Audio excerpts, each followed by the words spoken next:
and 3 822 যদি sp2 fa করি তখন এই ফ্যাক্টরটা বুঝতে পারবো যে এখানে p অরবিটাল আছে। এটা আমার অ্যাটমিক নাম্বার 4, এটা আমার অ্যাটমিক নাম্বার 5, মানে এর আয়নাইজেশন পটেনশিয়াল যা হবে তার থেকে আয়নাইজেশন পটেনশিয়াল বেশি হওয়ার কথা। কিন্তু কি এমন দুর্ঘটনা ঘটলো, বেরিলিয়াম আর বোরন একটা এক্সেপশন কেমিস্ট্রিতে শো করে in the concept of ionisation enthalpy.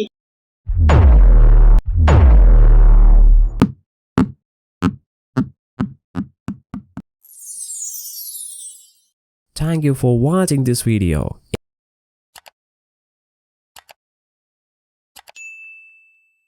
Next আমি দেখবো যে আমার ডাউন দা গ্রুপের কি খবর। এখানে অ্যাটমিক নাম্বার 1 দিলাম, গ্রুপ 1 এর কথা বলছি। অ্যাটমিক নাম্বার 3 দিলাম, অ্যাটমিক নাম্বার 11 দিলাম, অ্যাটমিক নাম্বার 19 দিলাম। একটা অরবিটাল, দুটো অরবিটাল, তিনটা অরবিটাল, চারটা অরবিটাল। তাহলে এখানে দেখো প্রত্যেকজনের কাছে লাস্টে কটা একটা করে ইলেকট্রন আছে।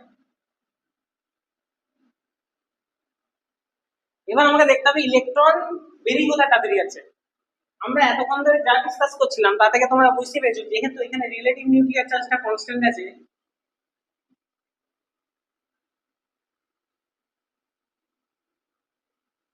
ইজ কনস্ট্যান্ট,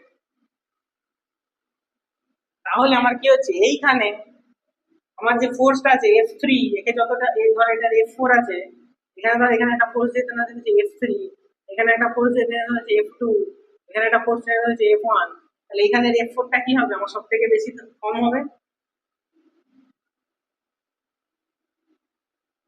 রিলেটিভের কথা বলছি, রিলেটিভ আমার যত অরবিটাল আছে আমার শক্তিটা ভাগ হয়ে যাচ্ছে, যত অরবিটাল আছে আমার শক্তিটা ভাগ হয়ে যাবে, যেহেতু আমার নিউক্লিয়ার চার্জটা আমি রিলেটিভ নিউক্লিয়ার চার্জ কনস্ট্যান্ট রেখেছি, তাহলে যত অরবিট বাড়বে আমার চার্জটা ভাগ হয়ে যাচ্ছে। তাহলে এইখানে আমার চোখের সামনে ছিল, আমি যেতে দিতে চাইছিলাম না, এইখানে আমার চোখের থেকে দূরে গেল, অনেক দূর হয়ে গেল। তার মানে কি হলো, এইখানে আমার ইলেকট্রনটা খুব তাড়াতাড়ি বেরিয়ে যেতে পারবে, নাকি এইখানে বেরোতে পারবে না অত সহজে, এইখানে খুব সহজে বেরিয়ে যাবে। তাহলে আমার কি হবে, ডাউন দা গ্রুপে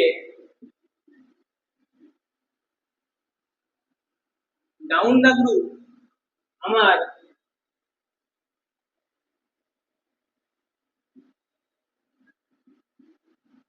আয়োনাইজেশন পোটেনশিয়াল কি বাড়বে কি কমবে।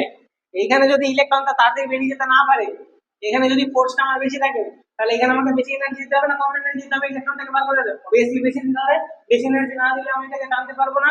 এইখানে তাড়াতাড়ি বেরিয়ে যেতে চাইবে, এখানে আমি যদি কম এনার্জি অ্যাপ্লাই করি তাহলে এখানে একদম স্ট্যাক করে বেরিয়ে যাবে, কোনো চাপ নেই, ঠিক আছে। কিন্তু এইখানে বেরোতে গেলে একটু চাপের ব্যাপার আছে, এইখানে তাড়াতাড়ি বেরিয়ে যাবে। তো যত আমি ডাউনের দিকে আসি তত আমার লুজিং ক্যাপাসিটি বাড়ছে, লুজিং ক্যাপাসিটি বাড়ছে মানে কি আমার আয়নাইজেশন পোটেনশিয়াল না, আয়নাইজেশন এনথালপি তো ভুলে গেলাম। আয়নাইজেশন এনথালপি মানে আমার আস্তে আস্তে একটা ইলেকট্রনকে রিমুভ করতে আমার এনার্জি আস্তে আস্তে কম দিতে হচ্ছে যত আমি ডাউন দা গ্রুপে আসি, তাহলে আয়নাইজেশন এনথালপি ইজ ডিক্রিজিং। তাহলে যেহেতু এটা ইনক্রিজ করছিল, এটা ডিক্রিজ হয়ে গেল। সেম সব জায়গায় এটা ইনক্রিজ করলে এটা ডিক্রিজ করবে, সব জায়গায় ভাইস ভার্সা, এটা হয়ে গেল কম্পারিজন অফ আয়নাইজেশন এনথালপি। এবার এইখানে কিছু এক্সেপশন আছে, যে এক্সেপশন গুলোকে আমরা ডিসকাস করব। দুটো এক্সেপশন আছে, দুটো এক্সেপশনকে আমরা ডিসকাস করব। বেশি আছে আরো দুটো থেকেও, কিন্তু আমরা দুটোকেই ডিসকাস করব আপাতত। প্রথমত ডিসকাস করব আয়োনাইজেশন এনথালপি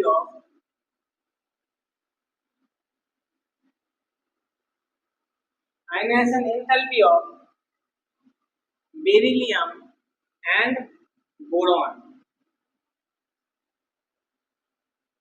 তাহলে বেরিলিয়াম আর বোরন, বেরিলিয়াম অ্যাটমিক নাম্বার কত 4, বোরন অ্যাটমিক নাম্বার 5, কোন পিরিয়ডের মেম্বার বললি বুঝতে পেরে যাবো। এর কটা অরবিটাল, দুটো অরবিটাল, ফার্স্ট অরবিটে দুটো, আবার অরবিটেও দুটো।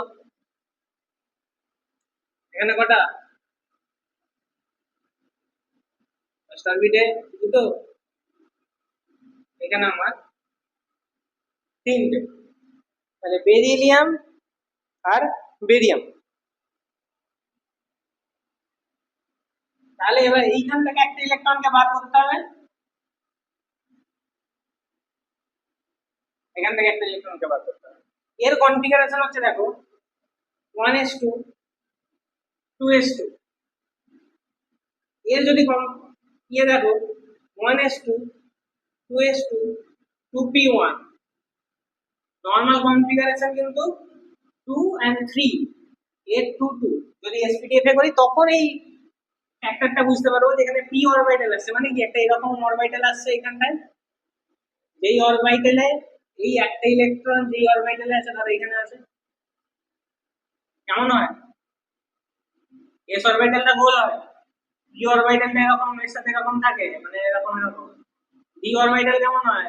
এই চারটে এরকম চারটে থাকে, এরকম করে অরবিটাল হয়, এগুলো তো জানো। তাহলে p অরবিটাল আছে। এবার এখানে থিওরিটা হচ্ছে যে আমার পি অরবিটাল, যেমন আমরা কি করেছি, আমরা বললাম যে অ্যাক্রস দা যদি অ্যাক্রস দা পিরিয়ডে যদি আমি যাই, তাহলে আমার কি আয়োনাইজেশন এনথালপি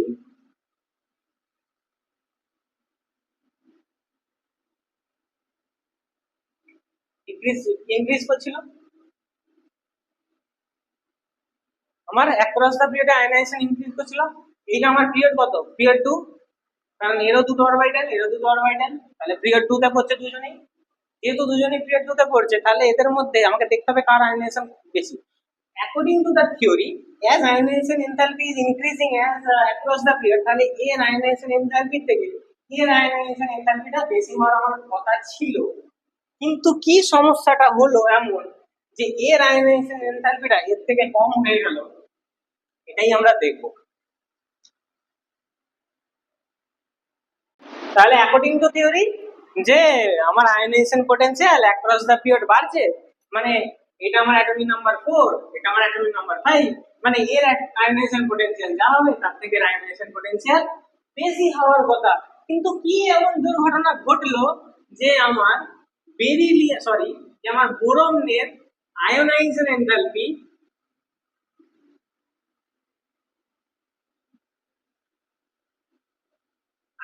বোরনের আয়োনাইজেশন এনথালপি আমার কমে গেল, লেস হয়ে গেল দেন বেরিলিয়াম।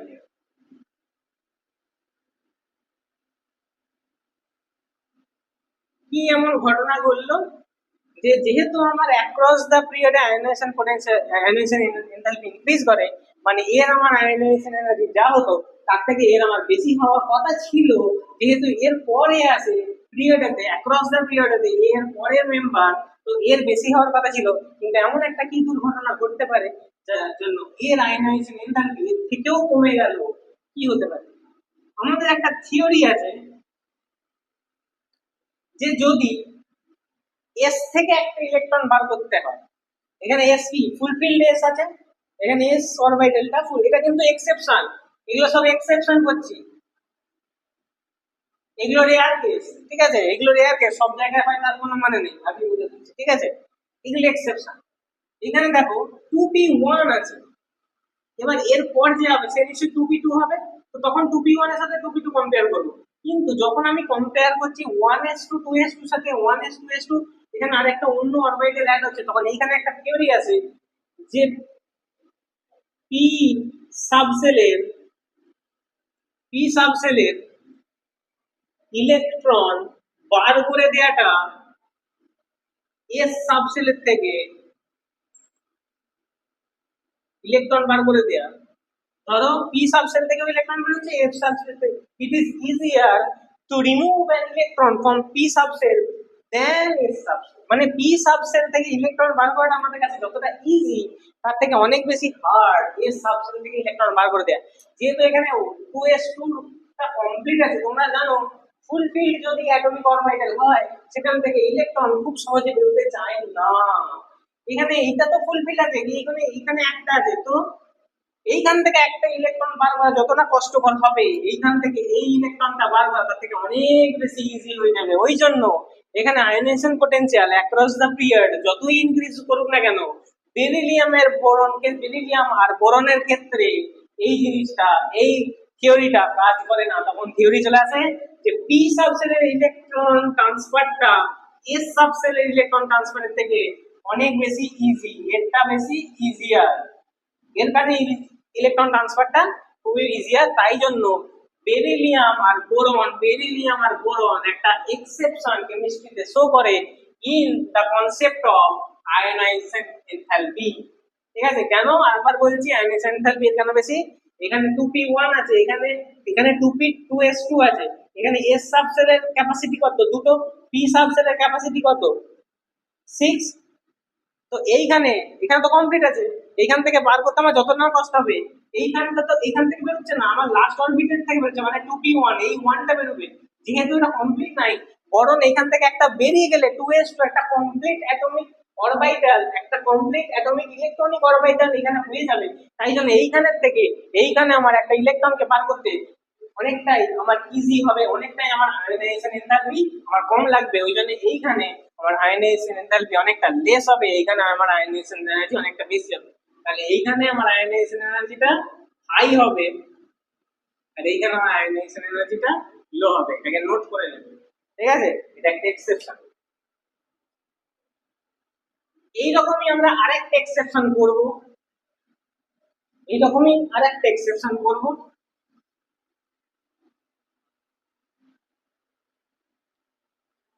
যে এক্সেপশনটা শো হয় আয়োনাইজেশন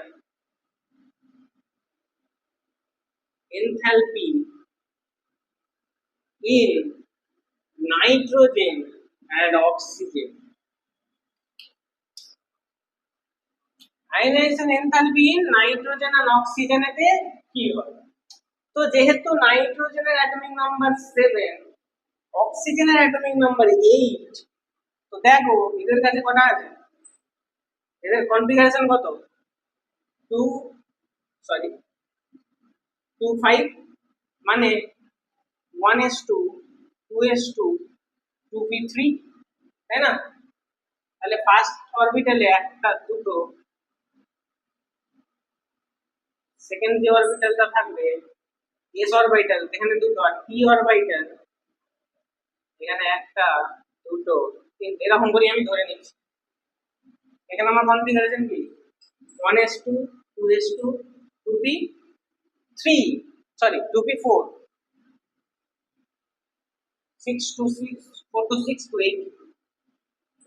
এখানে আমার দুটো ইলেকট্রন, ফার্স্ট 1s অরবিটাল, এটা 2s অরবিটাল দুটো, আর এটা হচ্ছে 2p অরবিটাল, এখানে আমার 4। তো according to theory of ionisation potential comparison, আমরা জানি যে অ্যাক্রস দ্য পিরিয়ড আমার আয়নাইজেশন পোটেনশিয়ালটা ইনক্রিজ করে। যেহেতু এটা অ্যাটমিক নাম্বার 7, এটা অ্যাটমিক নাম্বার 8, এবং দুটোই আমার পিরিয়ড সেকেন্ডে পড়ে, সেকেন্ড পিরিয়ডের মেম্বার যেহেতু দুজনই, এবং 7 এর পর 8 আসে, তো আমার আয়নাইজেশন এনথালপি এর থেকে এর আয়নাইজেশন এনথালপি বেশি হওয়ার কথা, এর আয়নাইজেশন এনথালপিটা হাই হওয়ার কথা অ্যাকর্ডিং টু থিওরি। কিন্তু এখানেও কি এমন দুর্ঘটনাটা ঘটে গেল যার জন্য এর আয়নাইজেশন এনথালপিটা কমে গেল আর এর আয়নাইজেশন এনথালপিটা বেড়ে গেল। কিন্তু থিওরিতে বলা ছিল যে ইনক্রিজিং, যে এর বেশি, এর থেকে এর বেশি হবে, কিন্তু দুর্ঘটনাটা এমন ঘটলো যে এর এর থেকে এটা কমে গেল। ইনক্রিজ তো হলো না, বরং ডিক্রিজ হয়ে গেল। আমরা কথা বলছি এক্সেপশন, এটা একটা এক্সেপশন, এমন নয় যে সব জায়গা থেকে সব জিনিসটা ধরে বসে থাকা উচিত। এক্সেপশন গুলো আমাদেরকে দেখতে হবে। তাহলে এদের মধ্যে কি থিওরি আছে? আমরা সবসময় বলেছি ইলেকট্রনিক কনফিগারেশন 3 জায়গাতে স্টেবল। প্রথম কথা হচ্ছে ফুলফিল, ভ্যাকেন্ট, মানে ফুলফিল মানেই ভ্যাকেন্ট। যদি কোনো একটা অ্যাটম, ধরো আমি তোমার ভ্যাকেন্ট মানে এটাই, ধরো আমি তোমাকে বলছি একটা অ্যাটমিক অরবিটাল, এখানে আমার 8টা আছে, 3 4 5 6 7 8, এখানে আমার দুটো আছে, এখানে ধরো ভ্যাকেন্ট। মানে কি এটা ভ্যাকেন্ট, মানে কি তার আগেরটা তো ফুলফিল আছে। তো ভ্যাকেন্ট আর ফুলফিল তো ব্যাপারটা একই দাঁড়ালো। এইটা যদি ভ্যাকেন্ট হয় মানে তার আগেরটা ফুলফিল আছে, তাই জন্য এটা ভ্যাকেন্ট। তো ভ্যাকেন্ট আর ফুলফিল সব থেকে বেশি স্টেবল।